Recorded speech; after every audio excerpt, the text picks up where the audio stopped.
Hello, welcome കേട്ടോ. ഇതൊരു പെട്ടെന്നൊരു തട്ടിക്കൂട്ട് മന്തിയാണ് കേട്ടോ.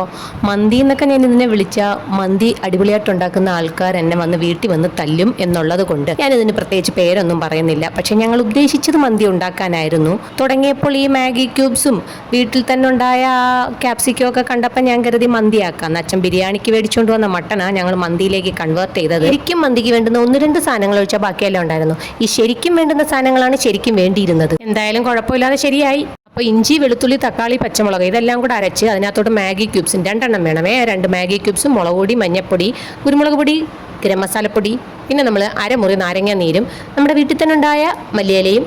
അതുകൊണ്ട് ഈ മല്ലിയില ഇങ്ങനെ ഇരിക്കുന്നത് സാമ്പാർ മല്ലിയിലയാണ് കേട്ടോ. ആ മല്ലിയിലയും പുതിനയിലയും എല്ലാം കൂടെ ഇട്ട്, മറ്റു മല്ലിയിലയായിരുന്നു നല്ലത് എങ്കിലും ഇതുമായാലും കുഴപ്പമൊന്നുമില്ല.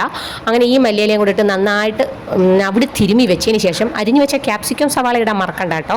അതും കൂടെ നന്നായിട്ട് ഞവടിയതിന് ശേഷം കുക്കറിൽ ഇട്ട് വേവിക്കണമേ. അതിന് വേണ്ടുന്ന വേവാണ് വേണ്ടത്. അതിനനുസരിച്ചുള്ള വിസിലും വേണം. വേവിക്കുമ്പോൾ കുറച്ച് വെള്ളം ഇറങ്ങിയാലും കുഴപ്പമൊന്നുമില്ല. നമുക്ക് ഈ വെള്ളം മന്തി ചോറ് വേവിക്കാൻ വേണ്ടി വേണം. എന്നിട്ട് നമ്മൾ കുറച്ച് വെള്ളം അല്ലാതെ തിളപ്പിച്ച വെള്ളവും കൂടെ ചേർത്ത്, തിളപ്പിച്ച വെള്ളമോ വെള്ളം ഒഴിച്ച് തിളപ്പിക്കുമോ അങ്ങനെ എന്തെങ്കിലും ആയാലും മതി.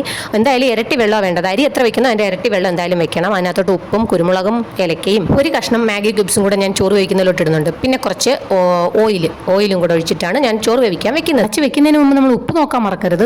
ലാസ്റ്റ് മാത്രമേ നമ്മൾ ഉപ്പ് നോക്കാവൂ. ആദ്യമേ കയറി ഉപ്പങ്ങ് എടുത്തിടരുത്. കാര്യം മാഗി നമ്മളെ ചതിക്കും. മാഗിയിൽ ഉപ്പുണ്ട്. അപ്പം എനിക്ക് പലപ്പോഴും പറ്റുന്നൊരു അബദ്ധമാണ്. അതുകൊണ്ട് ഉപ്പ് ലാസ്റ്റ് മാത്രം നോക്കി അതിന് വേണ്ടുന്ന ഉപ്പിട്ട് കൊടുത്ത് അടച്ചു വെക്കുക. ഇപ്പോഴാണ് ഞാൻ പറഞ്ഞ മിസ്സിംഗ് ആയ 2 സാധനങ്ങൾ, 1 മല്ലിയും 1 ഉണക്ക നാരങ്ങയും. ഇത് രണ്ടും അതിനകത്തിട്ട് വേവിക്കണമായിരുന്നു. അതില്ലാത്തത് കൊണ്ട് നമ്മൾ അത് അടച്ചു വെച്ച് മുക്കാ വേവാകുമ്പോൾ തുറന്ന് നോക്കിയതിന് ശേഷം ആ വേവിച്ച് വെച്ചിരിക്കുന്ന മട്ടനെ നമ്മളൊന്ന് പൊള്ളിച്ചെടുക്കണം. അല്ല പൊള്ളിച്ചല്ല, ചുട്ടെടുക്കണം. അത് ഫ്രൈ പാനിൽ എണ്ണ ഇല്ലാതെ അങ്ങോട്ടും ഇങ്ങോട്ടും ആകുമ്പോൾ ചുട്ടോളും. അതും കൂടെ പറക്കി വെച്ച് പച്ചമുളകും വാരി കുത്തി വെച്ച് വെക്കാനായിട്ട് ഒരു ചിരട്ട കത്തിച്ച് അതിനകത്ത് ഒരു പാത്രത്തിലോട്ടിട്ട് എണ്ണ ഒഴിച്ച് അടച്ചു വെക്കുമ്പോൾ പുക റെഡി. എല്ലാം കൂടെ അടി പിടിക്കാതിരിക്കുമെന്ന് ശ്രദ്ധിച്ചിട്ട് വേണം അടച്ചു. കുറച്ച് സമയം കഴിഞ്ഞ് തുറന്ന് നോക്കുമ്പോഴത്തേക്കും നമ്മളെ മന്തി റെഡി. പിന്നെ ആവശ്യമുള്ള മല്ലിയിലയും പുതിനയിലയും ഒക്കെ വീണ്ടും വേണമെങ്കിൽ ഇട്ട് കൊടുക്കാം. അല്ലെങ്കിൽ പിന്നെ കുറച്ച് മുന്തിരിങ്ങയൊക്കെ വറുത്തിടാം. ഈസികൾ അല്ലെങ്കിൽ എടുത്ത് മാറ്റി വെച്ചിരിക്കുന്നുണ്ടെങ്കിൽ ബിരിയാണി കഷ്ണം പോലെ ചെറുതായി പോയതുകൊണ്ടാണ്. പിന്നെ കുറച്ച് ഹെൽത്തി ആയിട്ടിരിക്കാൻ വേണ്ടി പുഴുങ്ങിയ മുട്ട വെച്ചൊരു മയണൈസ്.